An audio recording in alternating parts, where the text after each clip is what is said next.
আবার এলাম, কারণ আমি তখন কথা দিয়েছিলাম যে আমি আবার আপনাদের সাথে আবার আমি বসবো।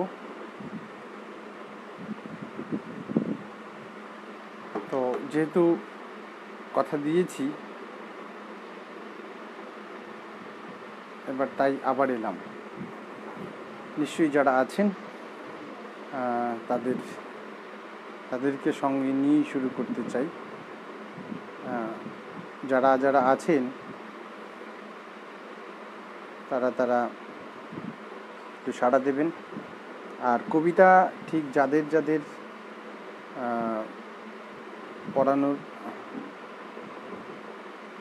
পড়াতে চান, মানে আমাকে দিয়ে পড়াতে চান, আমি তাদের কবিতা পড়ে দেব। আশা রাখি আপনারা লাইভটা শেয়ার করে দিন।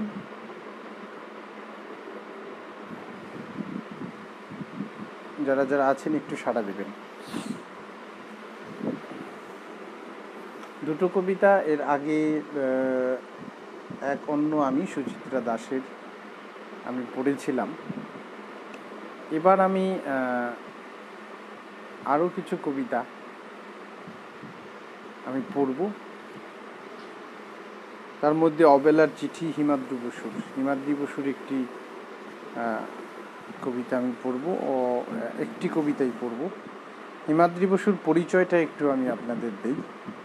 হিমাদ্রি বসু কবি ও গল্পকার ও সাংস্কৃতিক কর্মী। জন্ম 15ই ডিসেম্বর খুলনা জেলার রূপসা উপজেলার দোয়ারা গ্রামে। প্রবাহমান ভৈরব নদী, তার পারে কবির গ্রাম, কবির ঘর। লেখালেখি শুরু ছাত্র অবস্থায় থেকে।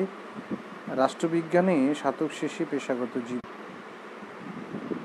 চাকরিতে তার জীবিকা আর কবিতা তার জীবন। লেখালেখিকে তিনি নিয়েছেন জীবনের ধ্যান বা সাধনা হিসেবে। বিশ্বাস করেন সহজ জীবন, সবুজ জীবনে সহনশীল অহিংস সমাজ ব্যবস্থা আর অসাম্প্রদায়িক প্রজন্মের স্বপ্ন দেখেন। শুদ্ধ চিন্তা, মুক্ত বুদ্ধি আর মেঠো মানুষের পক্ষে তার একটা লড়াই আছে। আমিনুল ভাই কেমন আছেন? নিশ্চয়ই ভালো আছেন। আপনার শরীর ভালো তো? আপনাদের দিকে করোনার খবর কি? সবাই ভালো আছে তো? নওগাঁটা যদিও এখন পর্যন্ত সেফ জোন, তারপরও খেয়াল রাখবেন রাজশাহীটা সেফ জোন। ইন্ডিয়ার পাশে তো, সো দ্রুত ছড়িয়ে যাওয়ার একটা ব্যাপার থেকে যেতেই পারে। মুক্তিবুদ্ধ আর মেটো মানুষের পক্ষে তার একটা লড়াই আছে। ব্যক্তি জীবনে বিবাহিত, স্ত্রী রেজওয়ানা ফেরদৌসি শম্পা, গৃহিণী এবং কবির অন্যতম পৃষ্ঠপোষক।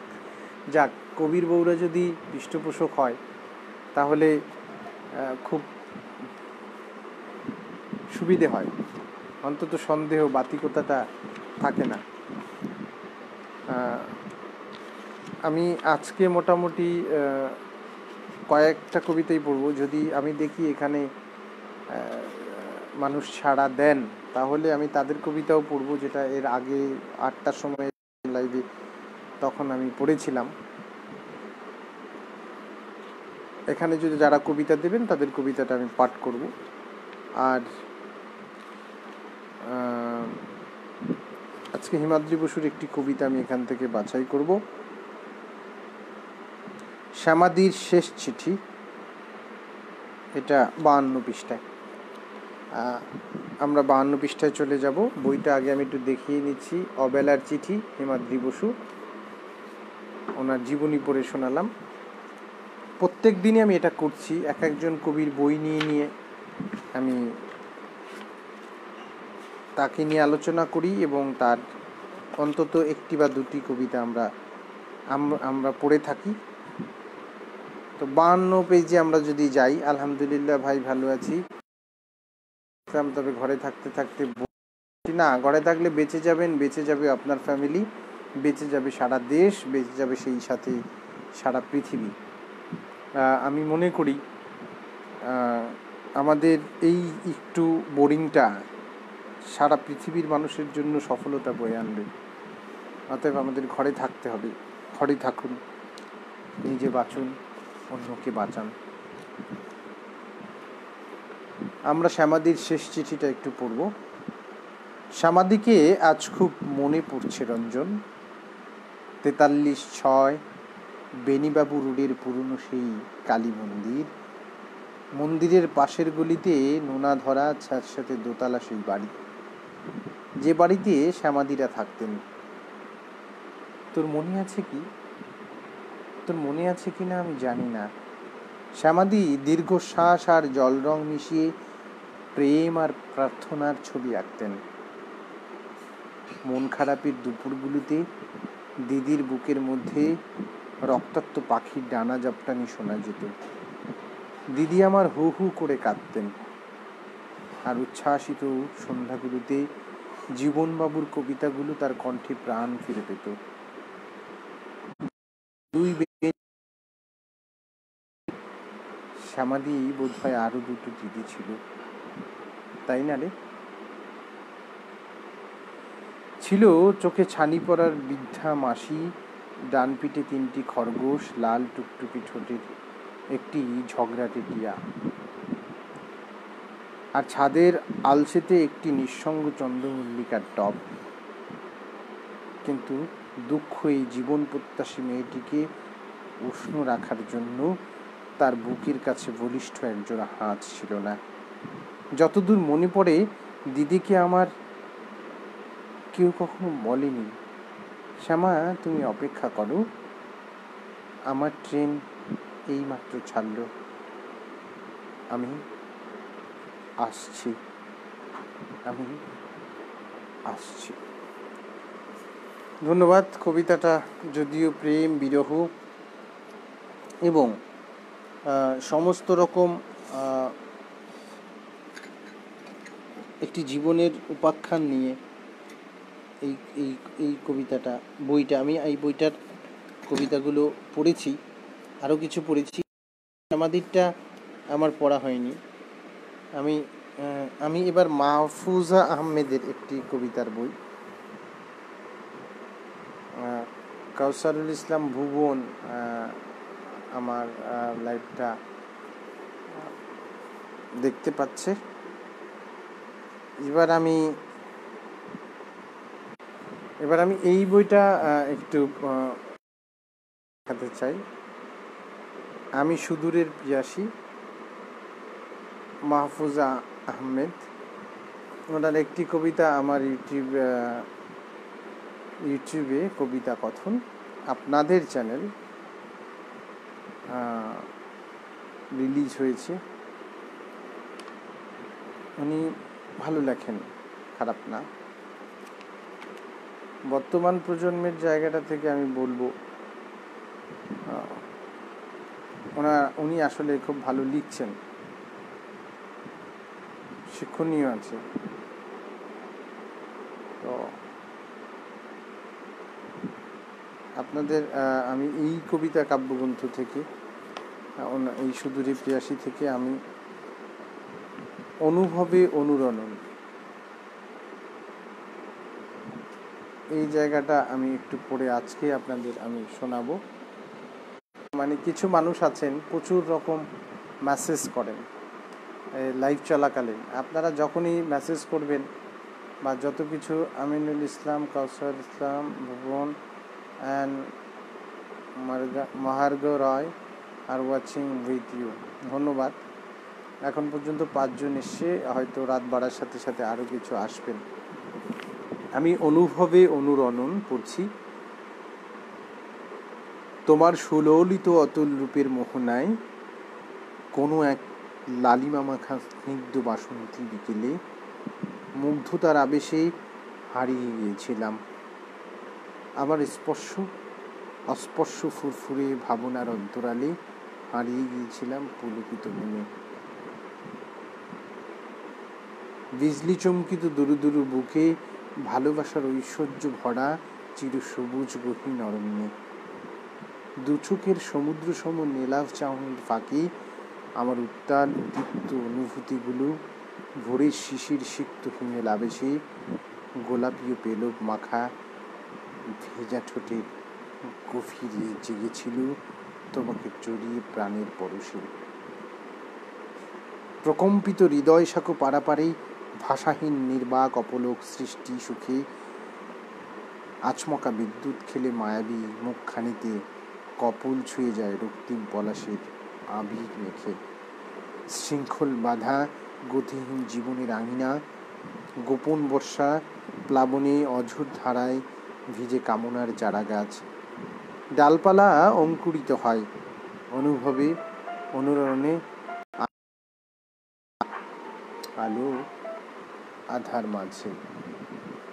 মিজু, আমি তোমার কবিতাটা আমি পড়ব। অন্য অন্য যারা আছেন তারা যদি তাদের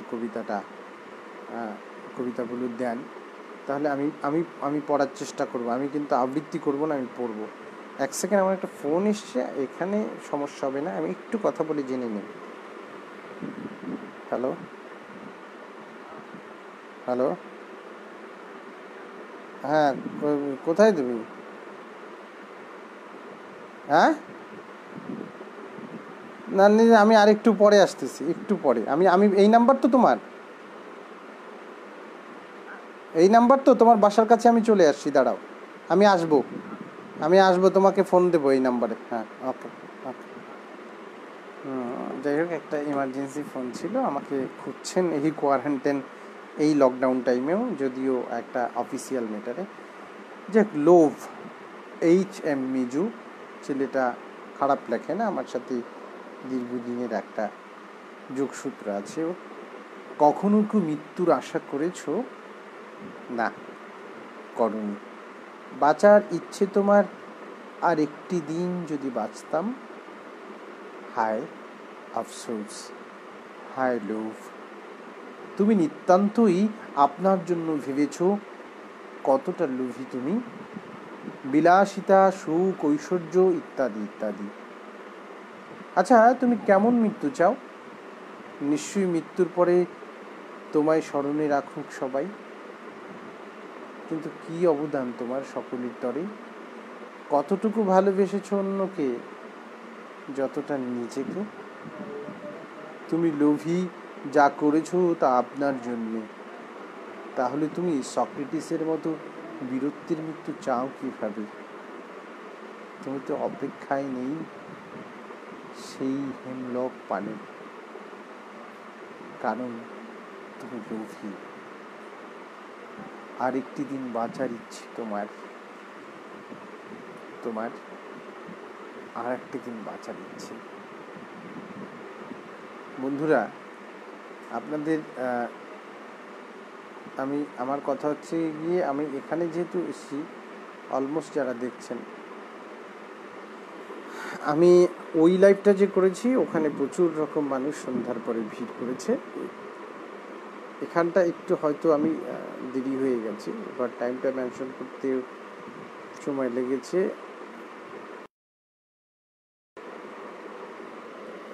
সাততারার আকাশের বইয়ের আমি কিছু কবিতা, কয়েকজনের কবিতা পড়েছিলাম সেদিন, 6 জনের কবিতা পড়েছিলাম। এবার 6 জনের কবিতা যেহেতু পড়েছি, সাততারা সিনথিয়া এক ঝাঁক তারা, এটা আমারই একটি সম্পাদিত বই, এটা আর্ট ফর্মার একটি বই।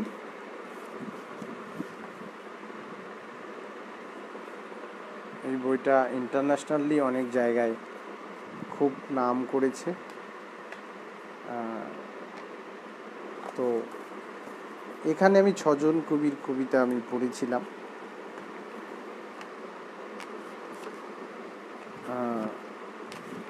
আমি আবার টোটাল 12 জন কবি এখানে তাদের লেখা লিখেছেন। তো আমি 12 জনের কবিতার মধ্যে 6 জনের পড়ে ফেলেছি, আর 6 জন বাকি ছিল। আজকে 6 জনের পড়ব আমি, আজকে 6 শেষ করে দেব। আজকে আমি পড়ব আমাদের দাদা চিরঞ্জীব দাসের কবিতা। চিরঞ্জীব দাস এখানে আছেন, ওনার একটি কবিতা আমি শারদ প্রাতে, কবিতাটা আমি পড়ব। মহাসপ্তমীর শারদ প্রাতে বাড়ির সীমান্ত দিয়ে বহিছে ভোরের মৃদু হাওয়া, একান্তে লাগছে ঘায়ে। চোখ পড়ে তাই চকিত থমকে যাই বাই, সেটাই দবদবে সাদা গদা আর ছাতা, ওই ডিপিতে দেখিনি জীবন্ত বাহু আর মাথা। দম্বে গদা আর ছাতা দিয়ে দিচ্ছে উকি ঝুঁকি, পরের ভূমিতে রাখত সযত্নে খেয়াল টুকিটাকি। জানি এসব ঘ্যাঙর ঘ্যাঙর ব্যাঙের গদা আর ছাতা, কল্পকাহিনী আপদে বাঁচতে ব্যাঙ তার মাথা। সেদিন শুনেছে মানুষের ছুঁয়ে তুলে নিয়ে গেছে তাহা, লালসার রসায়ন করেছে সুখাদ্য কত সুন্দরম। সেদিন থেকে ব্যাঙের গদা আর ছাতা হলো পুষ্টিগুণ মাশরুম, পুষ্টিগুণ মাশরুম। এটা কি নাহিদ নাকি? আমার আমার বন্ধুকে দেখতে পাচ্ছি, নাহিদ। চুপিসারে বলি, ব্যাঙের গদা আর ছাতা আর মাশরুমের অভিন্ন। অতীত ইতিহাস নামটি রয়েছে আজও সেই জন্য, অভিমানে ব্যাঙ জলের স্থলে লুকিয়ে থাকে এই জন্য। মহাসপ্তমীর শারদপ্রাতে বাড়ির সীমান্ত দিয়ে বইছে ভোরের মৃদু হাওয়া, একান্ত লাগছে গায়ে। চোখে পড়ে উই ডিপিতে, তাই চকিত থমকে যাই বাই। আপনি ত্রিপুরা, আসাম, শিলচর, তারপর করিমগঞ্জ, হাইলাকান্দি, এদের রাইটিং জায়গাটা আপনি মানে এদের লেখার ধরনটা আপনি পড়লে বুঝতে পারবেন, একটু ডিফারেন্ট লেখেন ওনারা, একটু এটা নিশ্চয়ই। হ্যাঁ, খন্দকার আবু নাহিদ, দোস্ত তুমি ভালো আছো?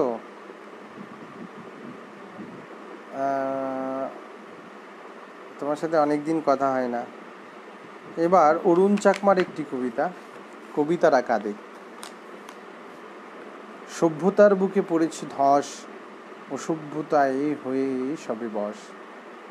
দুঃখের মুক্তি যে আধার খোঁজে না, কবিতারা আর হাসে না কাঁদে। সুখের কথাও যেন বলে না, পড়েছে ভীষণ অভাগ্য ফাঁদে। প্রেম ভালোবাসা দেশ বিদ্বেষ হারিয়ে গেছে আবেগ নিঃশেষ, সভ্যতা হয়ে গেছে অভিশপ্ত। বুকের মাঝে সবই একাকার, ভালো মন্দের সকল অধিকার, তপ্ত হৃদয়ে মন হয় না তৃপ্ত। বিজ্ঞ কবির কলমের তুলিতে নিজেদের মতোই রাঙিয়ে নিতে, কবিতারা মাঝে মাঝে মৃদু হাসে, ভুলে যেতে চায় মান অভিমান, হৃদয়ে পেয়ে সেই হৃদয়ের টান।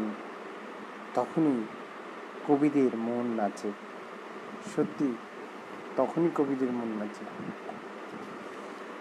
একটি করে কবিতাই আমি ওনাদের পড়বো, মানে 6 জনের 6টা কবিতা। এবার সেই কবিতা পড়তে আমার যতটা সময় লাগে, আপনারা হয়তো জানেন না, আমার এই লাইভের কিন্তু আরও একটা কারণ আছে। এখানে কেউ লোকজন আসলো না আসলো, তাতে আমার সেরকম কোনো ইসে নেই যে আসতেই হবে লোকজন, বা এখানে কমেন্টসের পর কমেন্টস বয়ে যাবে। যারা আসবেন তারা আসবেন, যারা লেখা দেবেন পড়ব, যেহেতু আমি টুকিটাকি পড়ে থাকি, কিন্তু বাধ্যবাধকতা নেই। এই ভিডিওটা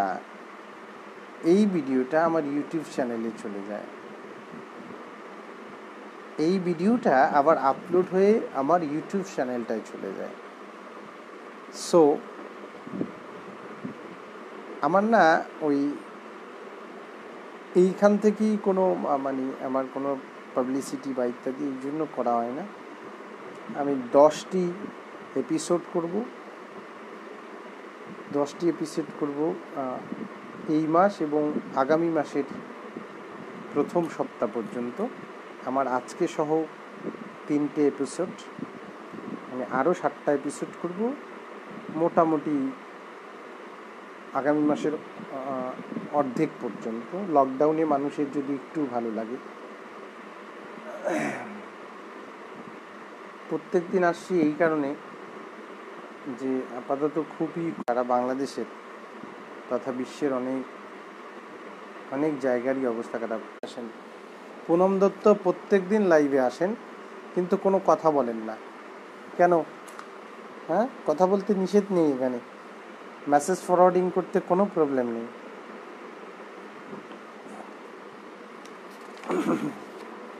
আমি কিন্তু হাফ কলকাতাইয়ান, আর হাফ বাংলাদেশি।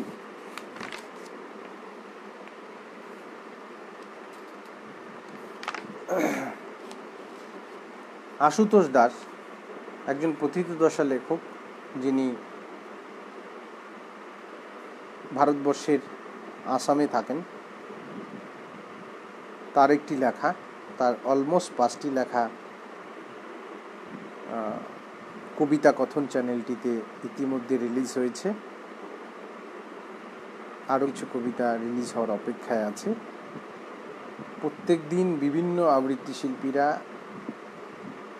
কবিতা কথনের যে ব্যানার আছে, আমাদের একটি হোয়াটসঅ্যাপ গ্রুপ আছে আর একটি মেসেঞ্জার গ্রুপ আছে কবিতা কথনের, সেইখানের প্রায় 17 জন শিল্পী আছেন, আবৃত্তি শিল্পী। তাদেরকে কাউকে না কাউকে দিয়ে কবিতা কথনের জন্য কাজ করিয়ে আমি নিচ্ছি, এবং সেটা হচ্ছে প্রফেশনাল, এবং আমি অন্যদের চেয়ে যৎসামান্য কিছু পয়সায় নিয়ে থাকি, যেটা দিয়ে অল্প কিছু খরচ।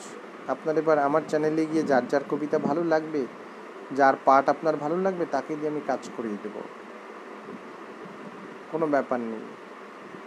হ্যাঁ, একটু প্রফেশনাল চিন্তা করছি। আগে একটু যার ইচ্ছা তার করে দিতাম, যার ইচ্ছা এসে করতাম, এটা হয় না এখন আর। কারণ একটা মিউজিক কম্পোজিশন, একটা ভিডিও মেকিং, আমি কণ্ঠের পয়সাটা না হলে নাই নিলাম, কিন্তু এই খরচগুলো তো আসলে আমাকে কেউ দেবে না, না সময়টা দেবে না। সো হয় না প্রফেশনাল, আর প্রফেশনাল ছাড়া কাজ হওয়াটা উচিত নয় আমি মনে করি।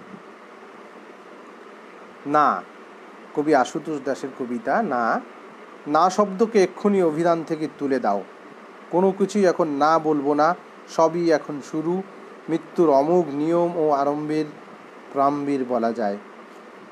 অন্য কোনো যাত্রার প্রস্তুতি ফুল ঝরে যাওয়ার পর আবার নতুন করি, পাতা ঝরে কিশলয়ে আবার গজিয়ে নতুন উদ্ভাস।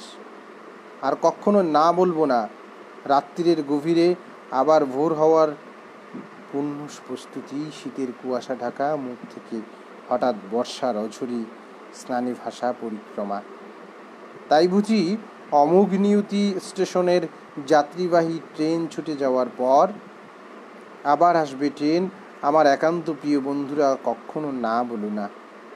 মেঘের রুমাল উড়িয়ে ডাকছে মেঘ, এসো শুরু করি সমর্পণে শুভ একটা দিনের। করোনা সম্বন্ধীয় কবিতা না, কিন্তু এখানে করোনাকে উপস্থিত রেখে কিন্তু এই কবিতাটা পড়া যেতেই পারে। কবি ফিরোজ আহমেদ বাবুল, উনি টাঙ্গাইলের কবি। কতটুকু মানুষ হয়েছি, আমি নিজেও কতটুকু মানুষ হয়েছি আসলে, সেটাও আমার নিজের কাছে প্রশ্ন আছে। আমি ডুবুরির মতো ডুব দিয়ে পানির নিচে ডুবে থাকার চেষ্টা করি, কিন্তু পারি না। সুজিত মহাপাত্র, স্বাগত। পানির নিচে ডুবে থাকার চেষ্টা করি, কিন্তু পারি না, ভেসে উঠি, তবে থাকতে পারি অল্পক্ষণ। ডুবুরিও মানুষ, আমিও মানুষ, তবু দুজনের পার্থক্য যোজন যোজন। ডুবে থাকতে দম লাগে, শক্তি লাগে, সাহস লাগে। ডুবে থাকাও যে অত সহজ নয়, কত কঠিন, কত দুরূহ, ডুব দিয়ে বুঝেছি। এখানে শিক্ষার আছে অনেক প্রয়োজন। মানুষ উঁচু পাহাড় পর্বত আরোহণ করে হিমালয় জয় করে, অসাধ্য সাধন করে। এখানেও শক্তি লাগে, দম লাগে, সর্বোপরি সাহস লাগে। এই পৃথিবীতে শুধু মানুষ আর মানুষ, কিন্তু সাহসী মহামানব কতজন? ঠিক কতজন? মহামানব নয়, সাধারণ মানব হতেও তেজ লাগে, তিতিক্ষায় লাগে, উত্তম চরিত্র লাগে, নীতি লাগে। এই পৃথিবীটা যে সত্যি কঠিন, জন্ম হতে মৃত্যু অবধি পরীক্ষা থাকে ঠিক প্রত্যেক দিন। আমার কবিতা আমি শেষে পড়ব, আমার কিছু কবিতা পড়ব আজকে। সুজিত মহাপাত্র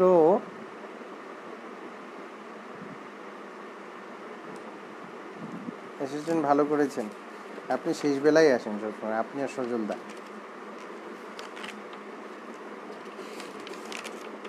সুমন দাস আমার খুব পছন্দের একজন, আমার বন্ধু,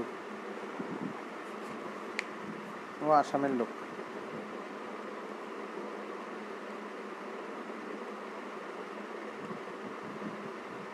একুশ আমার একুশ আমার হৃদয়ে যে তোলে চাপা বেদনার করুণ স্বর, ভাইয়ের রক্তে রঙে ছিল ঢাকা, গুলিতে ভেঙেছে পাঁজর। একুশ আমার আত্মপরিচয়, মাতৃভাষার তরে সংগ্রাম, রক্তাঞ্জলির বিনিময়ে পেলাম বিশ্বজোড়া বাংলার নাম। একুশ যে আমার মায়ের ভাষা, হৃদয়ের প্রথম স্পন্দন, ভূমিষ্ঠ হয়ে ওই ভাষাতে আমি করেছি প্রথমে ক্রন্দন। একুশ আমার চেতনার দিবস, প্রাণ মাঝে তুলে শিহরণ, বাংলা ভাষা মায়ের পরিচিতি, তার তরে জানে বিশ্বজন। একুশ যে আমার প্রাণোচ্ছল, মাতৃভাষার আত্মবিশ্বাস, বাংলার মান রক্ষা করে যেন ছাড়তে পারি শেষ নিঃশ্বাস। অলকানন্দা দি, তিনিও একজন কবিতা কথনের একজন সদস্য, আমার মতো একজন সদস্য। তিনি আমার দিদি, আমার অনেক ভালোবাসার মানুষ। সুজিত মহাপাত্র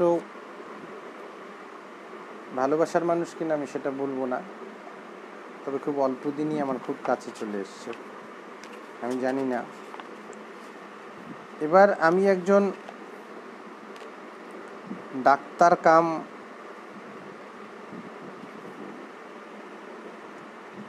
একজন ত্রিপুরা রাজ্য রাইফেলসের কর্মরত একজন কবি, তার লেখা পড়ব। তিনি খুব ভালো লেখেন, খারাপ লেখেন না।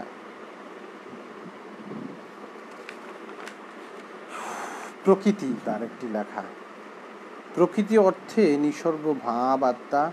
প্রকৃতি হলো সৃষ্ট অন্ত অব্যক্ত সত্তা, আদিমতা, বিশুদ্ধতা, মৌলিক শক্তি। প্রকৃতি মানে বস্তু, বিশ্ব, জীবন যাত্রা। প্রকৃতি স্বাভাবিক, অনুভূতি অকৃত্রিমতা, ধাত নিঃসর্গ শোভা, বর্ধন শক্তি দিবারাত্র। প্রাণের স্পন্দন, প্রফুল্লতা, বিষণ্ণতা। প্রকৃতি অর্থে প্রেম, একে অপরে সরলতা। প্রকৃতি সর্বহিতে প্রাণমুক্ত আকাশ, বৃষ্টি, বৃক্ষ, লতাপাতা, ফুল, ফল, রবি, শশী। স্বভাব চরিত্র প্রজাপুঞ্জ, শ্বাস প্রশ্বাস। প্রকৃতি হলো জন্ম মৃত্যু, সুখ দুঃখ, কান্না হাসি। প্রকৃতি পাহাড়, পর্বত, নদী, নালা, মেঘের গর্জন। ঝোপঝাড়, গাছপালা, দুর্গম বিস্তীর্ণ অঞ্চল, পশু পাখি, পাহাড়ি ঝর্ণা, সবুজ মাঠ, প্রাণের প্রাণ। প্রকৃতি আদ্য শক্তি, তাকে বিশ্বভুবন অম্লান। আমি ওনার কবিতা পড়লাম। প্রত্যেকের 10টি করে কবিতা অত্র বইতে প্রকাশিত হয়েছে, আমার সম্পাদনার বই। আমি প্রত্যেকবারই সম্পাদনা করে থাকি, এবারও প্রায় 12খানা বই করেছি। কলকাতা, বাংলাদেশ, নেপাল, ভুটান, শ্রীলঙ্কা, যারা বাংলা ভাষাভাষী আছে, আমেরিকা, লন্ডন, অনেক রাইডারদের সাথে, এবং কলকাতা বইমেলাতেও আমার বই থাকে, সম্পাদিত বইগুলো থাকে, বিভিন্ন স্টলে পাওয়া যায়। আমি নিজে অনেক সাহিত্যের বইগুলো আমি সম্পাদনা করে দিয়ে থাকি। এতে হয় কি, নিজের কাব্য প্রতিভা, এই প্রতিভাটা অনেক রকম প্রসারিত হয়, সুন্দর হয়। আজকে আমার কবিতা যদি একটু আপনাদের যদি শোনাতে চাই, তাহলে আপনারা আমার লেখা যে কবিতা আছে, আমি একটু আপনাদের আমার 2-1টা লেখা আপনাদের একটু শোনাবো। যদিও আমি কি লিখি আমি এখন পর্যন্ত কনসাস না, এখন পর্যন্ত কনসাস না। আমি এই কবিতাটা পড়ি, মানে আমার কবিতাগুলো একটু পড়ি।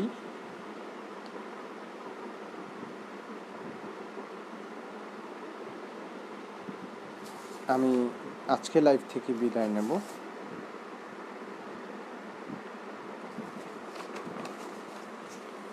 তারপরে আবার যেদিন লাইভে আসবো সেদিন আপনাদের জানিয়ে দেব। কানায় কানায় ভরে গেছে কবিতা শুনে। ধন্যবাদ।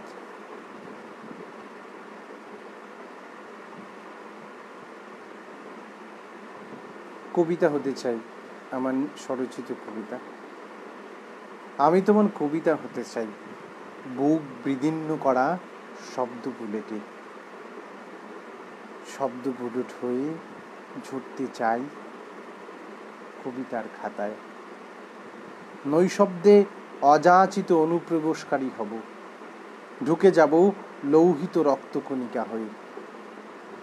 সমস্ত কলেবরে মিলিয়ে নিও প্রিয়, সুখ কিংবা দুঃখে পাশে থাকবো, দিয়ে যাচ্ছি ভালোবাসার এই ইশতেহার। ওই যৌবনে তুলবো আবার পাল, প্রত্যাখ্যান করলে হয়তো ফিরে যাব চেনা সেই পুরনো ঠিকানায় অবদিলায়। জ্বালাতন করব না, নিশ্চয়তা দিচ্ছি, নিশ্চয়তা দিচ্ছি। বিনুদ্র রজনী, এটা আরও একটি স্বরচিত কবিতা। বিনুদ্র রজনী তোমার প্রতীক্ষায় কেটেছে, বীণার মতো বেঁধেছে আমার কণ্ঠধ্বনি যুগল কানে। যতটা দূরে যেতে চাও যাও, মুক্ত করে দিলাম বিহঙ্গের মতো। কোন অধিকারে বাধ্য? জানি তুমি ভালোবাসো এই আমাকে, অজানা শঙ্কায় কিংবা হারানোর ভয়ে তোমার এমন দ্বিমুখী আচরণ। যাও, চলে যাও, ফেরাবো না। অবজ্ঞা অবহেলায় দূরত্ব তৈরি হবে, তাতে কি? তোমায় ভুলে থাকা অসম্ভব হয়ে দাঁড়িয়েছে। তুমি হয়তো জানো না, খুব অল্প কিছুর জন্য একটু মানুষের মৃত্যু হতে পারে নিমিষে নিমিষে। সাগর বোন, ধন্যবাদ। কেমন আছেন আপনি? মালয়েশিয়ার খবর কি? মালয়েশিয়াতে করোনা তো কন্ট্রোলে আছে নাকি? একটু লিখে জানাবেন। একটা নিশীথ চাই, ছোট্ট কবিতা। একটা নিশীথ অসহ্য যন্ত্রণায় কাটিয়েছে বহুদিন পর, শুধু তোমার অবগাহনে। জানো, অনুরাগে পুড়েছে কলেবর, তোমার হয়তো কিছু না এমন বিরহী অন্তর্দহনে। এপারে বসে যখন একজন ভাষায় সাপনিক সাম্পান, অন্যজন ভিন্ন চিন্তায় মগ্ন, ওপারে নিবিড় চিত্তে। ভালোবাসা এমনই নিঠুর হয়তো, যুগের পর যুগ, যুগের পর যুগ। দেখুন, পৃথিবীতে প্রেম এবং ভালোবাসা এই শব্দ দুটো যেমন করে বাঞ্ছিত তেমন করে আবার অবাঞ্ছিত। আপনি হেমলক পড়বেন, আপনি অনুবাদ সাহিত্যগুলো পড়বেন, আপনি ফারাসি থেকে শুরু করে বিখ্যাত যারা আছে, আপনি ওমর খৈয়াম পড়বেন, আপনি আল্লামা ইকবাল পড়বেন, আপনি রুমি পড়বেন, আপনি চাইনিজদের যে সাহিত্য, আপনি লুংচ্যাং, লুংচ্যাং ইথ্রোয়া, সম্ভবত ইথ্রোয়া না, লুংচ্যাং, উনি চীনের একদম পুরো পাহাড়ি অঞ্চলে গিয়ে সাহিত্য চর্চা করতেন। প্রচুর রকম প্রেমীয় দলিল ওনার ভালোবাসার কবিতা, গল্প, উপন্যাসে সাক্ষী হয়ে আছে। আপনি প্রসিদ্ধ সাহিত্য চর্চা আপনি যদি শিখতে চান, দেখতে চান, তাহলে আপনাকে যেতে হবে গ্রিসে যেতে হবে, আপনাকে যেতে হবে অস্ট্রেলিয়ায় যেতে হবে। সাহিত্য চর্চা তারা 100%, তাদের 1 ঘন্টা হলেও সাহিত্যের জন্য খরচ করে পার ডে। ভ্যাকেশনে আমাদের মতো কোনো ভ্যাকেশনে পড়ে না, স্কুল ছুটি হয়েছে, কলেজ ছুটি হয়েছে, যে একটু একটা উপন্যাস পড়ে শেষ করি, সেটা না। তারা প্রত্যেক দিন এটা পড়ে। রাশিয়াতে যাবেন, প্রত্যেকটা মানুষ সাহিত্য জানে। আমাদের খুব দীনতা, আমাদের খুব দীনতা। আমি মহাভারত, রামায়ণ, ত্রিপিটক, বাইবেল এগুলো পড়েছি, কোরআন পড়েছি, পড়তে পারি, গড়গড়িয়ে পড়তে পারি, একদম গড়গড়িয়ে। তো আমি সব জায়গায় একটি জিনিস দেখেছি, শিক্ষা 3 রকম। শিক্ষাটা মানুষের হচ্ছে 3। আপনি যখন অল্প শিক্ষিত হবেন, আপনার মধ্যে আস্তে আস্তে অহংকার, আপনার মধ্যে দিমাগ তৈরি হতে থাকবে। যখন তার চেয়ে একটু মধ্যম পর্যায়ে চলে যাবেন, আপনার মধ্যে অহংকার অলরেডি তৈরি হয়ে যাবে।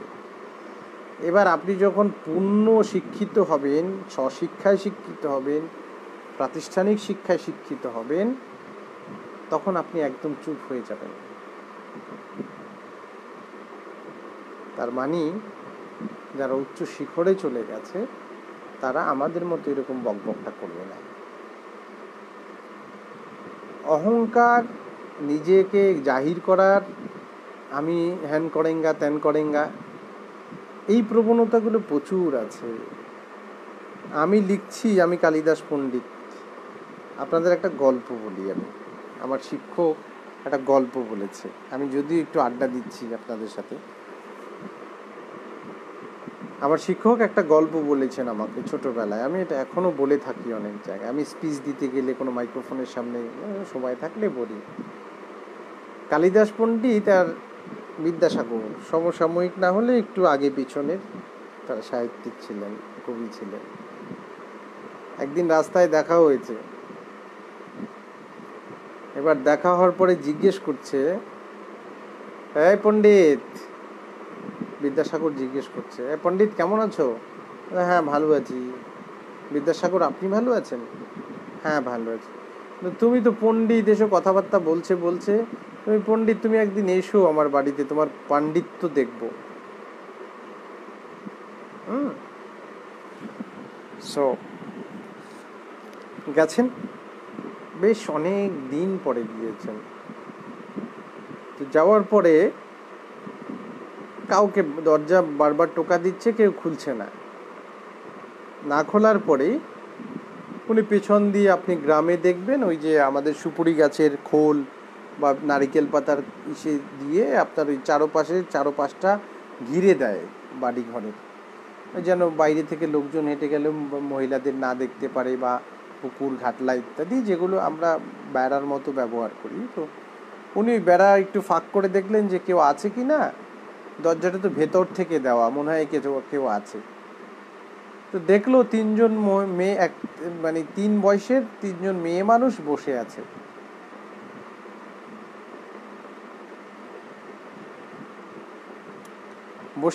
একটা হচ্ছে একদম বাচ্চা মেয়ে, একজন মাঝবয়সী মেয়ে, একজন বুড়ো মাঝবয়সী মহিলা, আর একদম বৃদ্ধ একজন মহিলা।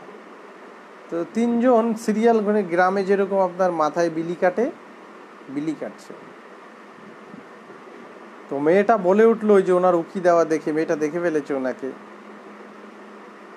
তো মেয়েটা বলে উঠলো, ইনি কি তিনি? মাঝখানের মহিলা বলল, ইনি যদি তিনি হয় তাহলে তার তা কোথায়? তারপরে বৃদ্ধ মহিলা বলে উঠলেন, অনেকের থাকে, অনেকের থাকে না। এই কথার অর্থ হচ্ছে, বিদ্বান হলেই, পণ্ডিত হলেই তার মধ্যে যে পাণ্ডিত্যর সমস্ত ধারার সব শিক্ষা বা সব কিছু থাকবে সেটা নয়। ইনি কি কালিদাস পণ্ডিত, যার কথা বাবা বলেছিলেন? বাঘের বাচ্চা তো বাঘই হয়। ঈশ্বরচন্দ্র বিদ্যাসাগরের মেয়ে কি বিদ্যাসাগর হবে, নাকি সাধারণ মানুষের মেয়েদের মতো হবে? তো উনি তো বুঝতে পেরেছে দেখি মাকে বলছে মা, ওই বৃদ্ধ মহিলাটা হচ্ছে ঈশ্বরচন্দ্রের মা, আর মাঝবয়সী মহিলা ঈশ্বরচন্দ্রের বউ, আর একদম ছোট মেয়েটা হচ্ছে ঈশ্বরচন্দ্রের মেয়ে। সিরিয়াল দিয়ে তারা মাথায় গ্রামের মহিলাদের মতো বিলি কাটছে। মেয়েটা বলছে যে ইনি কি কালিদাস পণ্ডিত যার কথা বাবা বলেছে? মাঝখানে মহিলা বলছে ইনি যদি কালিদাস পণ্ডিতই হন, ইনি যদি তিনি হয়, তাহলে তা কোথায়? ইনি যদি তিনিই হন কালিদাস পণ্ডিত, তাহলে তা কোথায়? সৌজন্যবোধ কোথায়? দরজা টোকা দেওয়ার পর কেউ খোলেনি, তার অর্থ কি? কেউ নেই বা কেউ খুলতে চাচ্ছে না, কথা বলতে চাচ্ছে না। বুড়ো মহিলাটা বলেছে অনেকের থাকে, উনি পণ্ডিত হলেই যে ওনার সব কিছু থাকবে সেটা তো কথা নয়। অনেকের থাকে, অনেকের থাকে না। পাণ্ডিত্যর খুব ঝাড়ি খুব দেখছি, বিশেষ করে ফেসবুকে যারা সাহিত্য চর্চা করে। এরে বাবা, ও তো বড় পণ্ডিত, ওর সামনে কোনো পণ্ডিতই নেই। অথচ বাংলাদেশের এবং ভারতের জাতীয় যে সাহিত্য পর্যায়গুলো আছে, সেখানে গিয়ে সে লাস্ট সারির একটি চেয়ারও তার জন্য জোটে না। এটা আমি আমার অহংকার দাম্ভিকতা থেকে বলছি না। জৈনক এক কবি একটি অনুষ্ঠানে গিয়েছেন, আমিও সেই অনুষ্ঠানে গিয়েছি। তিনি বাংলাদেশের মহাপুরুধা। গ্রুপবাজিতে, আমি গ্রুপবাজিই বলবো অনলাইনের, দেখলাম তিনি বসার জায়গা শেষ পর্যন্ত পায় না। সামাদ ভাই বলল যারা বসতে না পেরেছেন তারা দাঁড়িয়ে আলোচনাটা শুনুন। সামাদ ভাইকে তো আপনারা চেনেন মনে হয় অনেককে। তিনি হচ্ছেন জাতীয় কবিতা পরিষদের রুদ্র মোহাম্মদ শহীদুল্লাহ।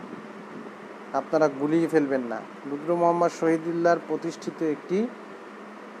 প্রতিষ্ঠিত একটি সংগঠনের নাম, যেটা বাংলাদেশ গভর্নমেন্ট পর্যন্ত জানে, সেটার নাম হচ্ছে জাতীয় কবিতা পরিষদ। এবার এই নামটাকে ব্যবহার করে কত রকম অনলাইনে লোকজন কত কিছু বানিয়েছে। হ্যাঁ, কবিতার রঙ্গমঞ্চ, কবিতার যে পরিষদ, হ্যান ত্যান, মানে আপনি মাথা নষ্ট করে ফেলবে আপনার। এই জায়গাগুলো না প্রচুর রকম ঘেন্না করি। এইসব লোকদের সাথে কথা বলতে রুচিতে বাধে, বিচার করে ফেলে কবিতার। আমি নিজেও যুক্ত ছিলাম। 165খানা গ্রুপ থেকে এই পর্যন্ত এই 3 মাসে লেফট নিয়েছে, কারণ পোষায় না, একদম পোষায় না। নিজের জন্য লিখুন, সাহিত্যের জন্য লিখুন, শুধু বরকা মারবেন না। এগুলো খুব খারাপ জিনিস। কি করছেন আপনারা? কি করছেন? জাতীয় পুরস্কার পেয়েছেন আজ পর্যন্ত? একটা জাতীয় পুরস্কার পেয়েছেন। জাতীয় পুরস্কার যেহেতু পাননি, তাহলে এই পুরস্কারগুলো কাটাবন, মেড ইন কাটাবন, হ্যাঁ, নাকি মেড ইন নিউ মার্কেট? করবেন না এগুলো। যোগ্য লোক কি দিন, আপনারা করুন। 20 জন, 10 জন, 30 জনকে পুরস্কার দিন, তাদের থেকে কিছু সাহায্যও নেবেন। নাহলে একটা সাহিত্য সংগঠনের টাকা পায় কোথায়? আপনারা দেন বলি সেটা দিয়েই করে, কিন্তু যোগ্য দুজনকে দিন। যে পয়সা দিয়েছে তাকে পুরস্কার দিতে হবে এমন কোনো কথা নেই। তার সাথে ওইভাবেই কমিটমেন্ট করে নেবেন, যে আপনি যদি যোগ্য হন আপনার লেখা দিয়ে তবে আপনাকে পুরস্কৃত করা হবে। এছাড়া আপনি এটা কিন্তু সহযোগিতা করলেন অনুষ্ঠানটা হওয়ার জন্য বা একটা প্রোগ্রাম করার জন্য। আপনি মাথাটা বিক্রি করেন নাই, সাহিত্যের চরম ক্ষতি করে দিচ্ছেন আপনারা খুব ক্ষতি করছেন যারা অনলাইন সাহিত্য চর্চা করছেন। এটা করবেন না। আমাকে 5,000 টাকা দেবেন আপনি একটা অনুষ্ঠান করার জন্য, আমি করব। তাই বলে আপনাকে পুরস্কার দিতে হবে, বড় পুরস্কারটা মানে বাজারের বড় মাছটা আপনার ব্যাগে ঢুকিয়ে দিতে হবে। আপনার যোগ্যতা যদি থাকে, আপনার লেখার যদি জায়গাটা ঠিক থাকে না, আপনার পুরস্কার আমাকে দিতে হবে না, সময় আপনাকে বিচার করে দেবে, একদম করে দেবে। এগুলো তবে একটা সাহিত্য সংগঠন আপনাদের সহযোগিতা ছাড়া চলতে পারে, তবে এর মধ্যে যোগ্যতা এবং যারা বাছাই করছে তারা কি আসলেই সেই যোগ্য মানুষকে বাছাই করছে, সেই যোগ্য মানুষগুলোকে বাছাই করছে কি না সেটাও আপনারা দেখবেন। জুরি ভোট করুন, জুরি ভোট করুন, কবিতা নির্বাচন করুন। কবিতা একজন কবি নির্বাচন করার আপনি আমি কেউ না, কিন্তু করতে হয়, না করলে না এই মানুষগুলো যারা আশা নিয়ে বুক বেঁধে আছে এদের আশাগুলো ধ্বংস হয়ে যায়, নষ্ট হয়ে যায়। এবার কি অধিকার আছে আপনার নষ্ট করে দেওয়ার? করবেন না এটা প্লিজ। খলিল ভাই স্বাগত। আপনারা অনেক দিন পরে আপনি অনেকক্ষণ পরে আসলেন। আমি সেই প্রথম একবার এসেছিলাম। তপন মণ্ডল, কেমন আছি? ভালো আছি। খলিল ভাই, আপনাদের ইটালির অবস্থা কি? সবাই সুস্থ আছে তো? এবার মনে হয় মহামারীটা একটু কমেছে, দোয়া করি আল্লাহ যেন ভালো রাখে সবাইকে। আর বাউন্ড করা এটা ছেড়ে দিতে হবে আমাদের, কাউকে বাধ্য করা। কবিতা কথন ইউটিউব চ্যানেলটির পাশেই থাকুন, ভালো ভালো কবিতা শুনুন। দেশ বিদেশের বাচিক শিল্পীরা সেখানে আছে। আমরা চেষ্টা করব আপনাদের সেই আশা পূরণ করার। কবিতাকে ছড়িয়ে দিন। আমি মনে করি কবিতা যদি লক্ষ্মী হয় তাহলে আবৃত্তি শিল্প হচ্ছে তার পেঁচা। হ্যাঁ, একটা কথা আমি আবারও বলে দিই, যারা ফেসবুকে সাহিত্য চর্চা করেন, বিভিন্নভাবে পরিচিত আছেন, তারা ভাবেন একটা লোক আপনার ফ্রেন্ড লিস্টে আছে, তাকে ইচ্ছে করলেই ফ্রেন্ড রিকোয়েস্ট পাঠিয়ে দেওয়া যায়, ইচ্ছে করলেই তার সাথে যা তা করে কথা বলা যায়। নো নো, কারণ ওই মানুষটা হয়তো আপনার চেয়ে 10 গুণ যা আপনি কল্পনা করতে পারেন না সেই লেভেলের লোক। কিভাবে ওভার এস্টিমেট করেন একজন মানুষকে? এটা আমি উদ্দেশ্য প্রণোদিত বলছি। কিছু মানুষ আছে, খলিল ভাই কি আছে কিনা বলেন? হ্যাঁ, ধন্যবাদ খলিল ভাই। ওভার এস্টিমেটটা করবেন না, এতে হয় কি নিজের জায়গাটা না নষ্ট হয়ে যায়। আপনাকে যে ভালোবাসবে এমনিই বাসবে, প্রমাণ করার কিছু নেই। ঠিক আছে, আজকে অনেক বিষয়গুলো আড্ডা দিয়েছি, কবিতা 2বার লাইভে এসেছি, 2বারে কবিতা পড়েছি, অনেক কবিতা পড়েছি। মানুষদের যারা আমার লাইভে ছিলেন 2-4 জনের কবিতা পড়া হয়েছে। আবার কখন লাইভে আসবো, কবে আসবো, নিশ্চয়ই এবার একটু গ্যাপে গ্যাপে আসবো। প্রত্যেক দিন এসেছি এই 3 দিন 4 দিন ধরে, এবার একটু গ্যাপে গ্যাপে আসবো। কারণ হচ্ছে সময়ের সাথে পারছি না, প্রচুর কাজ জমেছে। আজকেও 3টা রেকর্ডিং করলাম, গলাটা বসে গেছে, শরীরটাও একটু ভালো না। আজকের মতো একটু রাখছি। অনেক ভালো থাকবেন, সুন্দর থাকবেন, কবিতাময় হোক জীবন, কবিতার সাথে থাকুন, কবিতাকে নিয়ে বাঁচুন। শুভরাত্রি। আবারও আপনাদের বলতে চাই শুভ নববর্ষ, শুভ নববর্ষ। এই নববর্ষটা একটু অন্যরকম। এবারের নববর্ষটা বেরঙিন হয়ে গেছে, মানুষ বেরোতে পারেনি, কিছু অন্তত পান্তা ইলিশটাও খেতে পারেনি বাজারে, প্রচুর সংকট। আমি আছি, ভালো আছি। খুব সুন্দর একটা কথা বললেন, কোন কথাটা বললাম আমি জানি না। সুজিত মহাপাত্র, 50 মিনিটের মধ্যেই আমরা শেষ করব। এর আগেও আমি প্রায় 40-45 মিনিটের মতো কথা বলেছি। এবার একটু পড়াশোনা করব, বই পড়াশোনা করব, খাবো, পড়াশোনা করব, তারপর ঘুমিয়ে পড়ব। আমি প্রত্যেক দিন নিয়ম করে অন্তত পড়াশোনা করি। পড়াশোনা না করলে আপনি কথা বলতে পারবেন না, আর আপনাকে মেপে ফেলা যাবে আপনি কথা বললেই আমার সাথে। আপনি যখন আমার সাথে বা অন্য কারোর সাথে কথা বলবেন, আপনার কথাবার্তা, আপনার ওজন, ওয়েট কোনো ব্যাপার না। কারণ নাইলে আমি 2-4-5টা দেশে এখন পর্যন্ত ভ্রমণ করতে পারতাম না এই কবিতা নিয়ে। এবং আমি ফ্রি অফ কস্টে ঘুরি। বাংলাদেশের প্রথিতযশা রাইটারদের মতো আমি ফ্রি অফ কস্টে ঘুরি। প্লেন ভাড়া থেকে শুরু করে সব কিছু আমাকে পাই, আমি ফেয়ারটা আমাকে দেয় না, ফেয়ার দিলে যাই না। কলকাতা ইন্ডিয়াতে গেলে আমি 24 ঘন্টা গাড়ি সুবিধা পাই। ওই জায়গাটা আমি তৈরি করে নিয়েছি। আর আজকে শুক্র 8 দিন 10 দিন কলকাতা গিয়ে অনেকে ফুটিয়ে ফেলেছে।